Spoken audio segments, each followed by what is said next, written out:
déjà vu les conditions d'application. Donc il faut que le fluide soit incompressible. Cela fait partie du nom complet de la loi. Fluide incompressible, ça veut dire que sa masse volumique est une constante. Ça ne varie pas au cours de l'expérience. Ensuite, il doit être macroscopiquement au repos. C'est aussi un critère valable à appliquer pour la loi de Boyle-Mariotte, ce qui veut donc dire que notre eau reste à cette place et n'est pas agitée, mélangée, déplacée par rapport à un référentiel d'étude si on voulait étudier ce mouvement, mais qui en l'occurrence n'existe pas puisqu'il nous faut une immobilité. Il faut également que la température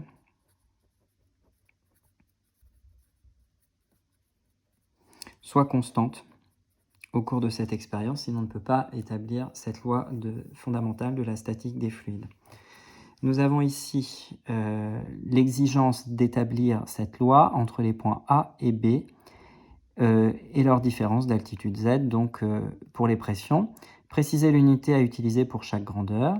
Si je lis ce qui est toujours à faire les autres questions avant, je vois qu'on me demandera plutôt PB moins PA. Donc autant le présenter tout de suite dans cet ordre. PB moins PA égale moins ρ fluide fois Gter fois ZB moins ZA. Je vais tout de suite établir une correction pour m'adapter pleinement à l'exercice qu'on est en train de traiter, puisque dans l'éprouvettes, on nous a bien dit dès le départ qu'il s'agissait d'eau.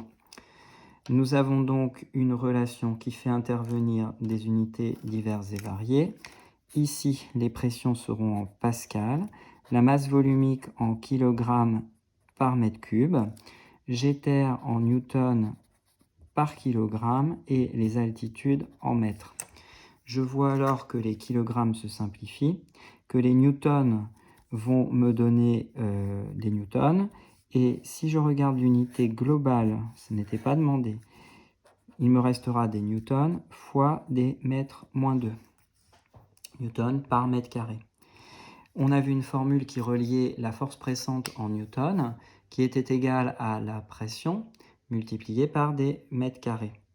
On a donc bien ici des newtons par mètre carré. Si je les passe de l'autre côté, ça redevient des mètres carrés. Pression fois mètre carré égale newton. On a donc un accord total entre les unités de cette formule et les unités de l'autre formule que je viens de rappeler de façon succincte et rapide. En déduire la valeur de la différence de pression, PB moins PA. On veut ici une valeur. Je vais donc me fier à PB moins PA qui est égal, c'est la question 2B, PB moins PA est égal, je ne reprends pas la formule littérale, moins ρ de l'eau, 1000 kg par mètre cube, fois Gter 9,81, fois ZB moins ZA.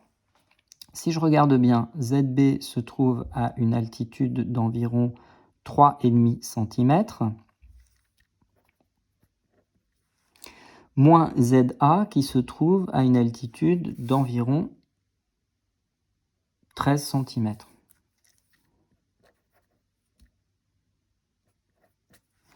Ces altitudes pouvaient être déterminées de façon précise en mettant en place une échelle. En toute rigueur, on aurait dû vous donner une règle un tout petit peu plus précise, et puis surtout on aurait évité cette énorme sottise qui est de repasser chaque point par une sorte de disque au lieu de mettre une croix.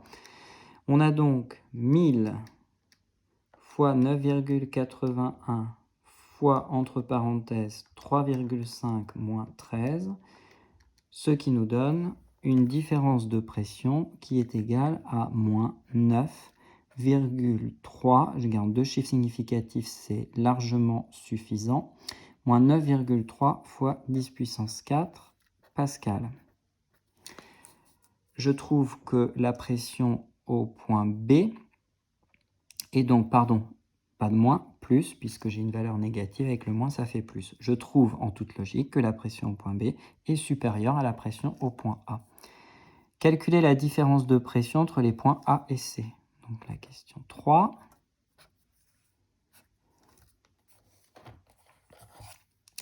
Pour cette question 3, nous avons donc la différence de pression entre les points A et les points C. On va faire la même chose. PC moins PA égale moins 1000 fois 9,81 fois 3,5, ce n'est plus 3,5, c'est cette fois-ci 6 cm, moins 13 cm pour l'altitude du point A. Cela nous donne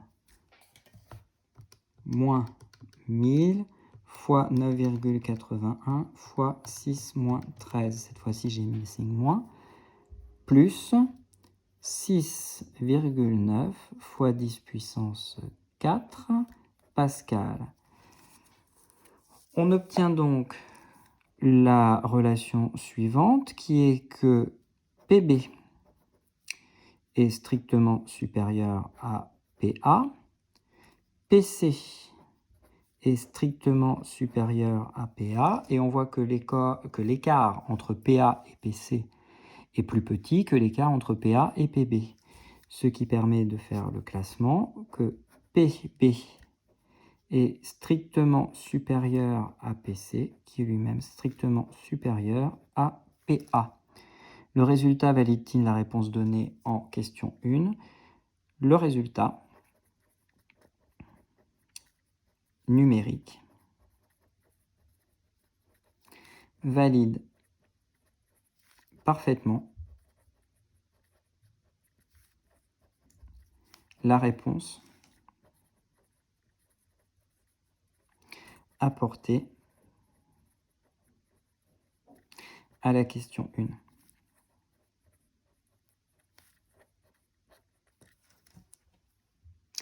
Je vous souhaite une bonne fin de journée. Au revoir.